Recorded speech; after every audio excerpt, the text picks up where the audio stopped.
mu autosaisiru. Je suis disponible.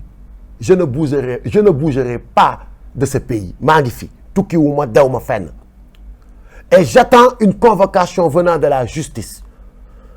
su fekkente ni lii ñu may tudd dama ci laale wala dafa am, faites votre travail. Faites votre travail. Et pour le moment ñi nga xamante ni nag ñooy mes camarades de combat, pour ne pas les gêner, je mets en suspens mes activités dans le mouvement Y en a marre pour mettre leen à l'aise, pour wan leen ni que ni cette affaire n'a rien à voir avec ay Y en a marre avec ay affaire de je sais pas quoi, nu ma ko mën a expliquer.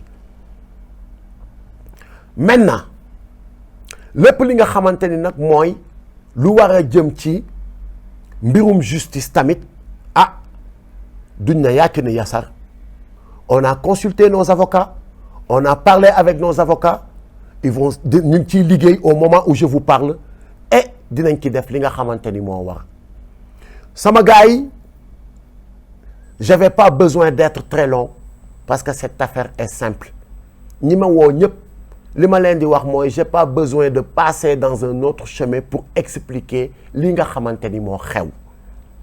J'ai juste besoin de dire les choses telles qu'elles sont, et mooy li nga xamante ni mooy li ma fi wax. sama gars ñi, l'heure est grave. nañu bàyyiwaat suñu xel bu baax a baax ci li nga xamante ni mooy xew Sénégal. ñu ngi jëm ci 2024, ñu ngi jëm aussi ci ay élections locales. Je pense que ni le débat le plus intéressant ou le sujet le plus intéressant, c'est de communiquer, essayer d'inciter les jeunes pour que ñu dem inscrire sur les listes électorales pour préparer une bonne relève pour des élections aussi transparentes.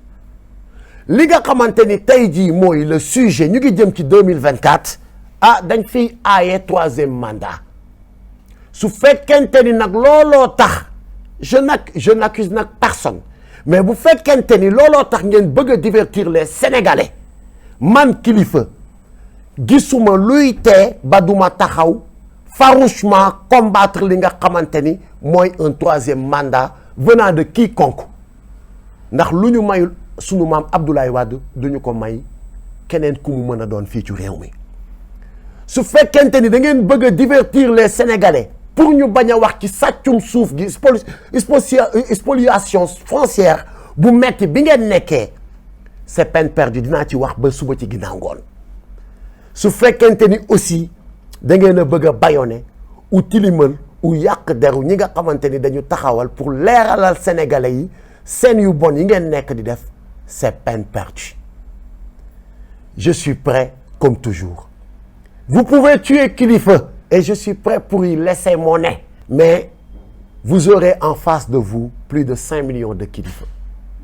Là, cette jeunesse est éveillée maintenant. Cette jeunesse ne va pas être manipulée. Cette jeunesse ne va pas être bâillonnée. Cette jeunesse, nous allons vous barrer la route. Donc, vous faites qu'un Kilifeu mooy seen cible. Pour vous éliminer, vous allez bâillonner la jeunesse, vous vous trompez.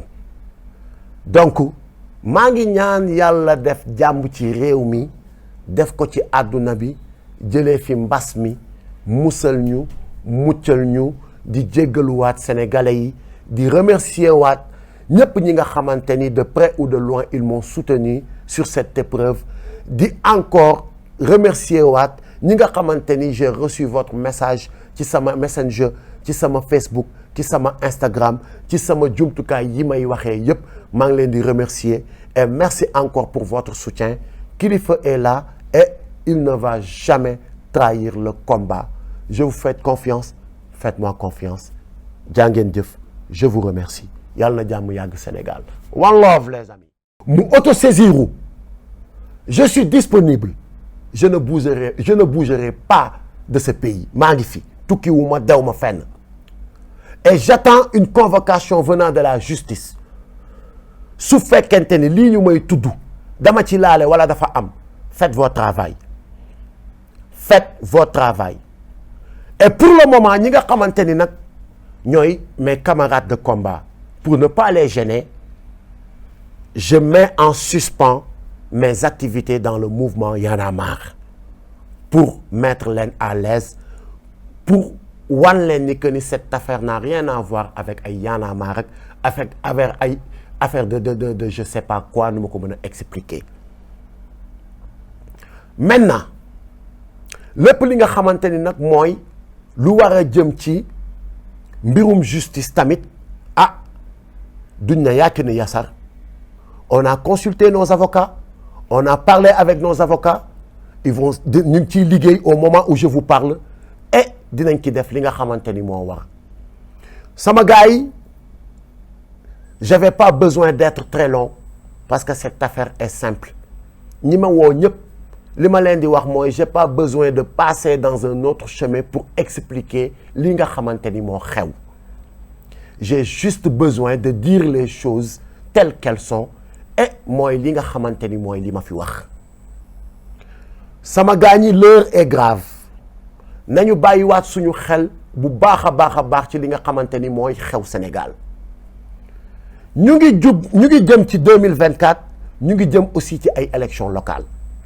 Je pense que ni le débat le plus intéressant ou le sujet le plus intéressant c'est de communiquer, essayer d'inciter les jeunes pour que ñu dem inscrire sur les listes électorales pour préparer une bonne relève pour des élections aussi transparentes. li nga xamante ni tey jii mooy le sujet ñu ngi jëm ci 2024 dañ fiy aaye 3e mandat su fekkente ni nag looloo tax je n'accuse nag personne mais bu fekkente ni looloo tax ngeen bëgg a divertir les Sénégalais man Kilifeu gisuma luy tee ba duma taxaw farouchement combattre li nga xamante ni mooy un 3e mandat venant de quiconque ndax lu ñu mayul sunu maam Abdoulaye Wade duñu ko may keneen ku mu mën a doon fii ci réew mi. su fekkente ni da ngeen bëgg a divertir les Sénégalais pour ñu bañ a wax ci sàccum suuf gi spoliation foncière bu metti bi ngeen nekkee c'est peine perdue dinaa ci wax ba suba ci ginnaaw ngoon. su fekkente ni aussi da ngeen a bëgg a bâillonner ou tilimal ou yàq deru ñi nga xamante ni dañu taxawal pour leeralal Sénégalais yi seen yu bon yi ngeen nekk di def c'est peine perdue. Je suis prêt comme toujours. Vous pouvez tuer Kilifeu et je suis prêt pour y laisser mon nez. Mais vous aurez en face de vous plus de 5 millions de Kilifeu. Là, cette jeunesse est éveillée maintenant. Cette jeunesse ne va pas être manipulée. Cette jeunesse ne va pas être bâillonnée. Cette jeunesse, nous allons vous barrer la route. Donc, vous faites qu'un Kilifeu mooy seen cible. Pour bu ngeen ko éliminer, vous allez bâillonner la jeunesse, vous vous trompez. Donc maa ngi ñaan yàlla def jàmm ci réew mi def ko ci àdduna bi jëlee fi mbas mi musal ñu muccal ñu di jéggaluwaat sénégalais yi di remercier waat ñëpp ñi nga xamante ni de près ou de loin ils m'ont soutenu sur cette épreuve di encore remercier waat ñi nga xamante ni j'ai reçu votre message ci sama messenger ci sama Facebook ci sama Instagram ci sama jumtukaay yi may waxee yépp maa ngi leen di remercier et merci encore pour votre soutien. Kilifeu est là et il ne va jamais trahir le combat. Je vous fais confiance, faites-moi confiance. Jaa ngeen jëf, je vous remercie. Yàlla na jàmm yàgg Sénégal.